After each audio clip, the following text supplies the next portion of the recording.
আজকের দুপুরের রেসিপি তোমাদের সাথে শেয়ার করছি। পেঁপে, আলু, ডিম একসাথে আমি রান্না করব। তার জন্য মশলা দিয়েছি আদা বাটা, জিরা বাটা, রসুন বাটা দিয়েছি, কাজু বাদামের বাটা দিয়েছি, জিরের গুঁড়ো দিয়েছি। এটা দিয়ে আমি আজকে ডিমের রান্না করব। যে পেঁপে আলু একসাথে ভেজে নিয়েছি, ডিম ভেজে নিয়েছি, মশলাটা এখানে কষছি। ডিমের ঝোলে কাজু বাদাম বাটা দিয়ে তোমরাও একবার রান্না করে দেখবে, খুব সুন্দর হয়। আমাদের তো ভালোই লাগে খেতে। তো সমস্ত কিছু তুলে দিলাম, একটু নাড়বো। এক হাতে ভিডিও করছি, এক হাতে রান্না করছি, তাই তোমাদের সাথে ঠিক মতন কথাও বলতে পারছি না, আর ঠিক মতন দেখাতেও পারছি না ভিডিওটা।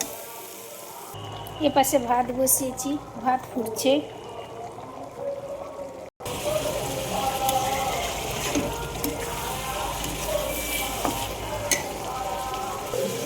খুব সুন্দর করে গুছিয়ে কথা বলতে পারি না, তোমরা মনে কিছু করো না। সবাই তো সমান হয় না, আমি না হলে গুছিয়ে কথা বলতে পারি না। আমি জল দিয়ে দিয়েছি।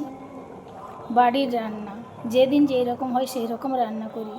সব দিন তো আর সমান রান্না হয় না, সব দিন যে ভালো মন্দ হবে তার কোনো মানে নেই। যেদিন যেই রকম আসে সেই রকমই রান্না করি, তোমাদের সাথে শেয়ার করি।